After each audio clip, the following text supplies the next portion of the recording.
país. Tú eres parte de Xcaret, majestuoso paraíso de México. Imagínate esto. Un casi arquitecto mexicano, traductor para Nacional Financiera, viajó a Cancún y terminó quedándose con un terreno gigantesco. Ahí, en ese terrenazo, es donde más tarde formaría uno de los parques ecoturísticos más emblemáticos del mundo. Grupo Xcaret, un macro complejo de parques y hoteles con una operación de millones de dólares. ¿Te suena fácil? Pues por supuesto que no. Toda esta historia está rodeada de eventualidades, pero son justamente estas las que hacen esta historia todo lo que es. Bienvenidos a Éxitos por Casualidad, el podcast que revela las casualidades que provocaron los éxitos mercadológicos más importantes de la historia. Yo soy su anfitrión, Pepe Saga, constructor de marcas y amante de saber el origen de las cosas y de encontrar hasta dónde llegan. Empecemos por conocer a nuestro protagonista y las casualidades que lo rodearon desde su nacimiento. Su nombre, Miguel Quintana Pali. Su mamá era hawaiana y su papá mexicano. Ellos vivieron en muchos países y tuvieron 6 hijos. Cada uno de ellos nació en países diferentes, pero al final todos decidieron ser mexicanos. Quizás todo hubiera sido diferente si hubieran elegido otra nacionalidad, sobre todo Miguel.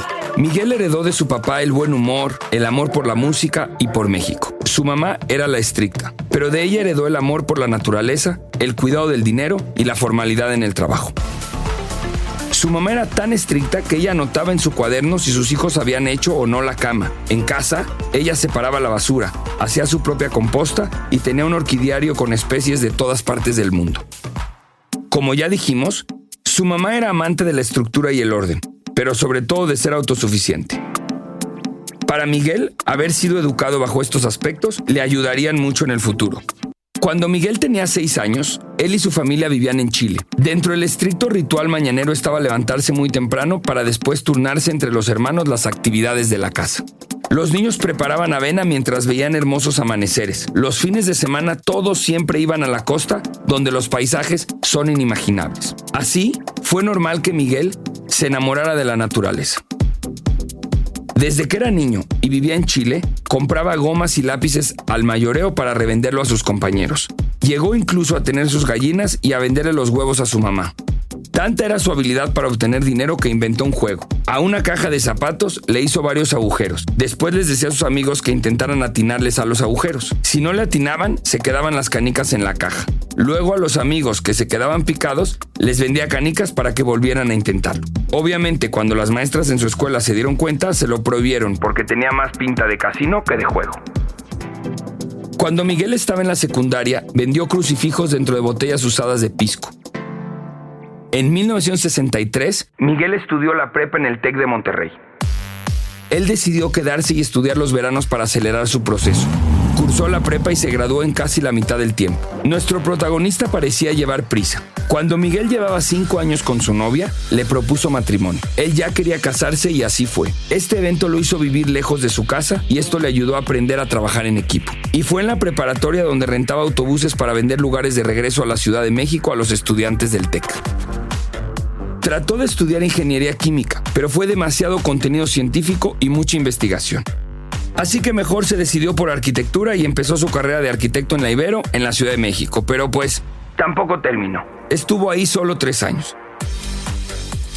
Esa prisa que presentó desde la prepa volvió. Miguel sintió que perdía el tiempo, que se estaba oxidando. Miguel siempre tuvo el instinto para hacer negocios. Imagínense que hasta crió chinchillas en su casa para después venderlas, y llegó a tener 500. Sin embargo, Miguel buscó un trabajo y lo encontró como traductor en Nacional Financiera. Luego, cuando empezaron a llegar computadoras, él se unió al equipo de cómputo. Al poco tiempo y mediante un anuncio del Excelsior, consiguió su siguiente trabajo como programador, por 2,000 pesos al mes. Al dejar ese trabajo, puso una mueblería. Pero, ¿y qué con Xcaret? Paciencia, porque esta mueblería provocó la casualidad que cambiaría la vida de Miguel y la de millones de personas en el mundo. Como programador, Miguel se dio cuenta que era infeliz y lo dejó. Se dio cuenta que él nunca sería feliz trabajando para alguien más. Entonces diseñó una lámpara que él mismo armó y vendía a las tiendas de muebles de la época. Alcanzó ventas de varios miles y ese fue su inicio en el mundo de la decoración y los muebles. Siempre que iba a vender a las tiendas de muebles, hacía muchas preguntas sobre costos, rentas, ventas. Su curiosidad lo llevó a entender los detalles del negocio de las tiendas. Cuando cumplió 1 año de casado, también se inauguró Plaza Satélite. Un día, mientras él visitaba con su esposa la plaza, fue a las oficinas para pedir un local. Encontró el más alejado de todo. Era el único, cerca de donde iba a abrir Liverpool. Y así, en 1971, abrió su primer mueblería, Diseño. Vendió muebles por folleto a 500,000 clientes. Imagina tener una especie de Amazon en la época cuando tener un teléfono era un lujo. Así de visionario fue nuestro protagonista. El 12% de sus ventas fueron en esta modalidad. 6 años después se dividió las tiendas con su socio y de un momento a otro era su competidor. Las tiendas que él se quedó les cambió el nombre, primero a Diseños Pali y después solamente a Pali. Un día, un amigo de Miguel le pidió que lo acompañara a Cancún para que hablara con Roman Rivera Torres, un compañero de la Universidad de Miguel. Roman conocía a Miguel y el amigo que le pidió que lo acompañara creyó que llevarlo facilitaría la conversación para que Roman le comprara muebles. Miguel nunca había pisado Cancún. Lo más cerca que estuvo fue en su luna de miel cuando fue a Cozumel en vuelo directo. Estando en la reunión con Roman, le ofreció un terreno en Cancún a Miguel a cambio de muebles de sus tiendas. Sí, escuchaste bien. De hecho, le ofreció varios terrenos, entre ellos la playa donde ahora es Puerto Aventuras, una caleta en Acumal y finalmente Xcaret. A Miguel nunca le gustó la idea de tener una casa de vacaciones. No quería esclavizarse a un lugar. Prefería mantener sus opciones abiertas y tomar un hotel o acampar donde le diera la gana. Pero cuando vio el terreno que ahora es Xcaret, pensó en hacer una casa de descanso, la más hermosa de todas. Román no podía creerlo, pues era un terreno bastante complicado, lleno de rocas, pero para Miguel era el indicado para una casa de descanso. Para él era un proyecto personal, no un lugar turístico. Imagínense si Miguel hubiera decidido con el sentido común y no con sus ideales, y hubiera elegido el terreno de Puerto Aventuras. Todo Grupo Xcaret no existiría. Cuando Miguel empezó a limpiar el terreno de Xcaret para iniciar su proyecto personal, encontró cuevas, vestigios mayas, ojos de agua y nuevos atributos naturales. Obviamente, a cada paso que daba, encontraba algo por qué sorprenderse. Esto detonó su instinto empresarial, que lo ha acompañado toda su vida y lo hizo pensar: ¿por qué construir una casa si se pueden construir 10 villas? Pero su mente no se detuvo en esa idea, pues a Miguel le daba vueltas la idea de compartir este gran descubrimiento con el mundo. Él sentía que era un lugar donde se podía apreciar la naturaleza, el pasado y el esplendor del mundo maya. Era algo que el mundo no se podía perder. Así nació la idea de hacer un parque llamado Xcaret. Miguel creía que la suerte es de todos. El chiste es tener los ojos abiertos para poder atraparla. Y vaya que lo puso en práctica. En Hawái hay un parque muy importante llamado Polynesian Cultural Center, un museo vivo de las culturas. Usan ese espacio para mostrar sus costumbres, su música, sus bailes, raíces, tradiciones y su comida. Así que Miguel, al ver esto, decidió replicar lo que sus ojos bien abiertos habían observado. Solo que en su versión, lo que se mostraría sería toda la riqueza que es México. Aquí una reflexión. La creatividad no necesariamente implica crear algo desde cero. De hecho, en la mayoría de las veces, las grandes ideas siempre son el inicio de las siguientes. Todo avance tecnológico y creativo se logra porque estamos sobre hombros de gigantes. Los grandes inventos son siempre la raíz de los próximos grandes inventos. La creatividad es más transformar que crear. Miguel necesitaba más hectáreas para poder mostrar México al mundo. Román y sus hermanos Constance tenían 60 hectáreas más. Miguel estuvo negociando con ellos, con la única moneda que tenía: muebles. Todo iba bien hasta que le preguntaron qué planes tenía para el terreno. Cuando les dijo que un parque, inicialmente les pareció una locura. Solo los gobiernos y los locos hacían parques. ¿Qué opinarán ahora? Miguel inició una guerra verbal y una difícil negociación porque ahora los Constance parecían haberse vuelto locos, ya que ellos también querían hacer el parque, aunque ya habían vendido las 5 primeras hectáreas que resultaron el corazón del terreno. Si ellos hubieran hecho el parque en las 60 hectáreas restantes, quizá el mundo Xcaret hoy sería distinto. Al final terminaron asociándose. Creyeron los unos en los otros. Los Constance confiaron en un mueblero y casi arquitecto que trabaja descalzo en su oficina. Los hermanos de Román aportaron el terreno y Miguel Quintana tendría que aportar $1 millón anuales los próximos 5 años después del acuerdo. Miguel diría: no hay que quedarse en un sueño o en una casualidad. La otra mitad es indispensable, la del emprendedor, la que incluye riesgo, la del empuje, la de la confianza, la que te hace creer que ese sueño es posible, la mitad que hace los sueños realidad. Miguel Quintana dice también que a los sueños hay que pasarlos por un proceso de 3 pasos. El primero, escríbelo en un papel y ponle fecha. Así se convierte en un objetivo. Segundo, divídelo en acciones pequeñas y así se convierte en un plan. Tercero, respalda tu plan con acciones para que se convierta en realidad. Su éxito comprobado quita cualquier síntoma de duda a sus consejos. Habrá que hacerle caso, pues conozco muy pocas historias donde los sueños se hacen realidad. Y esta es una de ellas. Miguel siguió sus propios consejos y tomó las acciones para respaldar su plan, así que quemó todas sus naves. En algún momento vendió su tienda ubicada en Periférico y al poco tiempo Salvador Gómez Linares, su mano derecha en las tiendas, les puso precio a sus mueblerías. Nunca creyó que podría comprarle a su patrón las tiendas, pero Miguel le ofreció que se las pagara en 4 años, permitiéndole a Salvador obtener el dinero del mismo negocio para poder pagarlo. Así, en 1991, le puso fin a su carrera como mueblero.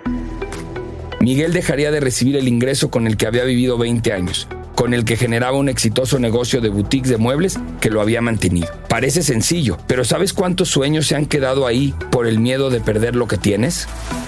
Es difícil estar en la orilla del acantilado y echarte. No cualquiera lo consigue. No cualquiera se atreve. Salir de la zona de confort. Ese cliché tantas veces escuchado, pero que Miguel sí tomó y sin vuelta atrás. Sus conocidos le insistían a Miguel que no tirara su dinero, que era todo el trabajo de su vida y que no debía malinvertirlo en una locura, en un parque en Cancún. Al parecer sus conocidos no lo conocían tanto. Miguel es el único de sus hermanos que no tiene un título universitario, pero él se define a sí mismo como vislumbrador. Así es como llena el campo de profesión cuando en algún formato le hacen esta pregunta. Ser vislumbrador es poder ver un objeto poco claro por falta de luz o por la distancia. Miguel dice que no se le ocurren las cosas de la nada, que su creatividad viene de juntar conceptos que ya conoce y crear soluciones originales a partir de ello. Dicen que no es necesario que los creativos estén locos, pero es muy útil. Miguel, a pesar de que nadie creía en su idea, terminó agregando a su parque un toque aún más arriesgado. Un panteón. Para él, era muy importante exhibir a México como realmente es, y aquí se festeja a la muerte. Así que hubo que hacer un panteón donde ahora descansan algunos familiares de Miguel. Hoy en día, los visitantes mueren por conocer el panteón del parque. Vaya ironía. Si hay algo que nos va dejando esta historia, es la importancia de la creatividad. Y esta vez surge de un accidente, otras porque realmente hay una crisis. Pero cuando tienes la cabeza en su lugar, quizá resulte en una buena vuelta de tuerca. Y si a esto le sumas una casualidad, ¡boom! Aquí un ejemplo. El río subterráneo en Xcaret pasaba por la gruta de un cenote donde el techo se agrietó. Era peligroso mantenerlo así, entonces tuvieron que ordenar que se tirara. Al derribarlo, lejos de pensar en la parte negativa que se perdía, se dieron cuenta que se había creado naturalmente un anfiteatro, un lugar con la inclinación necesaria para hacer un escenario. ¡Qué casualidad!, ¿no? Pues así entonces se adecuó para un escenario. Después hicieron un espectáculo ahí, iniciando así una de las atracciones más icónicas y visitadas del parque. Por otro lado, el espíritu arquitectónico de Miguel y su respeto por la naturaleza inculcado por su mamá lo hicieron un hombre que buscó respetar su entorno al momento del desarrollo de sus proyectos. Su proceso era, primero, contar y fotografiar los árboles. Después, utilizó un método que le llama arquitectura al llegue. Es decir, quien toma las decisiones sobre la construcción es la propia naturaleza. Así, el proyecto de construcción respeta en primer lugar el terreno y trata de adaptar el parque al lugar y nunca al revés. Una vez convertidas todas las ideas de Miguel en un proyecto real y aprovechando todas las casualidades que se presentaron, Xcaret se inauguró en diciembre de 1990. Eran 50 empleados y el boleto de ingreso costaba $10. El plan era llegar a cobrar $30 por boleto y recibir a 1 millón de visitantes anuales. Casi 30 años después, se cobra $110 por boleto y se recibe a más de 2 millones de visitantes al año. Vaya que se cumplió el plan. Muchos dirán, sí, bueno, pero le ayudó que llegan muchos turistas a esa zona. Claro, yo pensaría lo mismo, y más cuando veo los siguientes datos. México ha sido el segundo país que más recibe turistas en el mundo. El año pasado recibió a 36 millones de turistas extranjeros. Solo nos superó Francia con 54 millones. Pero después de nosotros quedó España con 32 millones. Y Estados Unidos un par de peldaños abajo con 22 millones. A Cancún llegan aproximadamente la mitad de esos 36 millones. Los últimos números apuntan a 16.5 millones. A Ibiza solo llegan 5 millones al año. Una de las ventajas que tiene nuestro país es su clima, que para aquellos que viven inviernos extremos, nuestro clima les parece un verano todo el año. Pero además se suma a esto la calidad de nuestro servicio, la calidez de nuestra gente y lo emblemático de nuestra historia. Entonces, conociendo estos datos, uno pensaría que era muy obvio que le fuera muy bien este proyecto. Pero recordemos que una buena idea es buena hasta que se comprueba su eficiencia. Y Miguel solo tenía la buena idea de hacer un parque temático sobre México y su cultura. Lo demás era una moneda al aire. Había demasiados riesgos, pues recordemos que Miguel Quintana Pali quemó todas sus naves para que no tuviera de otra, más que tener éxito. En esos años, su idea parecía una locura, como le decían sus amigos más cercanos. Porque lo era.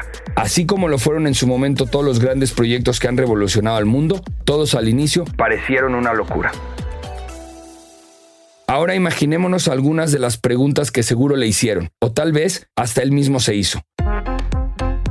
¿Dejar una exitosa carrera diseñando y vendiendo muebles para competir con Disney? ¿Alguien querría venir a México, levantar sus cosas de la playa, salir de su hotel que les incluye desayuno, comida y cena, para ir a un parque temático? Sobre todo cuando tienen sus propios parques en su país. Pues, ahora Miguel podría responder a todas esas preguntas con los siguientes datos. Magic Kingdom de Disney recibe a 5 millones de turistas al año. Según mis cálculos, los 9 parques de Xcaret pueden hoy recibir a 18 millones al año. Tomemos en cuenta que la restricción más grande de estos parques mexicanos es que mantienen la naturaleza. No son construcciones o espacios que se planean y modifican eficientemente para que alberguen a más personas. Eso iría en contra de lo que los visitantes desean, que es convivir con la naturaleza. Para que nos demos una idea, el mercado de parques de diversiones tiene un valor de 524 billones de dólares y Xcaret ha sido premiado 4 veces como el mejor parque del año por los Travi Awards. ¿Esto hubiera sido suficiente para responder aquellas preguntas? Como dice Miguel, si quieres que tu sueño se haga realidad, hazle caso. Pues no solo hizo caso a sus sueños, sino también a la gente que visitaba sus parques. Hizo encuestas para todo, y qué mejor retroalimentación que la de quien te paga para hacerlo mejor. Una vez más se comprueba que la creatividad la despierta la información que recibes y por eso se mejora. Y con eso se despertó y mejoró la creatividad de Miguel. Se creó Xel-Há, que si bien era una concesión del gobierno, nuestro protagonista le puso el toque creativo que garantizó su éxito.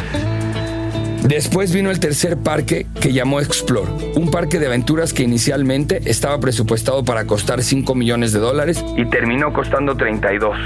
Rápidamente se convirtió en un éxito rotundo y desafortunadamente para Miguel las reclamaciones empezaron a llegar, pues eran tantos los visitantes que para el mediodía ya no había cupo en el parque y se hacían filas de espera. Estas reclamaciones le preocuparon demasiado a Miguel. ¿Cómo podía resolverlo? ¿Cómo podría duplicar la capacidad del parque? El terreno no podía hacerse más grande, ya no había lugar para ampliar las atracciones. ¿Recuerdan lo de ser vislumbrador? Pues Miguel lo puso en práctica de nuevo e inventó Explore Fuego, una nueva experiencia donde las aventuras ahora se hacían en un cielo estrellado, donde la gente disfrutaba de estar bajo los rayos de la luna, en lugar de los del sol.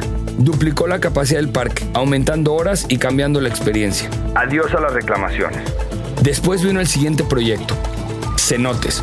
Esta experiencia nació rodeada de competidores, pues el número de cenotes en esta zona del país es casi infinito y en casi todos se ofrecen diferentes actividades. Algunos tienen que descender a alguna cueva, en otros te puedes sumergir con una tirolesa o lo recorres en kayak. Lo que hizo Miguel fue juntar las 4 experiencias y ofrecerlas en un solo paquete, todo en uno. Otro punto donde claramente podemos notar la creatividad de Miguel es en la publicidad de sus proyectos. No solo cubrió de publicidad todos los recorridos previos al viaje, también lo hizo en los medios digitales, como Google y Facebook. Además, él y su equipo inventaron medios para estar en las primeras 24 horas que el turista llega a Cancún, ya que ese día es clave para la planeación del viaje del visitante. Así que al llegar al aeropuerto, les entregan un mapa de Cancún, obviamente retacado con la información del grupo Xcaret. Como hemos notado, ser creativo es cuestionarse constantemente absolutamente todo, y así lo hacía Miguel. Por ejemplo, Xcaret es la compañía que más contrata personas que nunca han trabajado. Sí, escuchaste bien. Que nunca han trabajado. Generalmente es al revés, pero aquí le dan la oportunidad a gente que quiere aprender, no que ya lo sabe. A esto se suman los detalles obsesivamente puntuales y siempre en beneficio de la experiencia.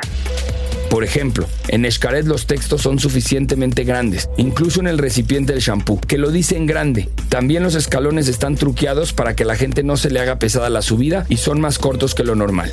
Miguel quiere que el turista termine el día diciendo: ni siquiera tuve que sacar mis lentes. O tenía tanta energía que estuve caminando todo el día, incluso subiendo escaleras y no me cansé. Y no es que todo esto lo haya hecho Miguel solo, pues había un grupo de socios que eran y que son parte también muy importante para llevar a cabo todas estas ideas. Este grupo de socios un día se dio cuenta que sus parques y su filosofía estaban muy por encima de ellos y de sus futuros herederos, así como de los intereses personales de sus familias e incluso por encima de sus utilidades. Por eso en 2010 crearon un fideicomiso donde controlan el uso de sus ingresos. Entre el 15 y el 18% se va al mantenimiento constante de los parques, el 50% a reinversión a nuevos desarrollos. En caso de desastre se le da el 100% de prioridad a reconstruir antes de repartir utilidades. Se estableció un gobierno corporativo, asegurando así la gestión y las decisiones presupuestales para la compañía.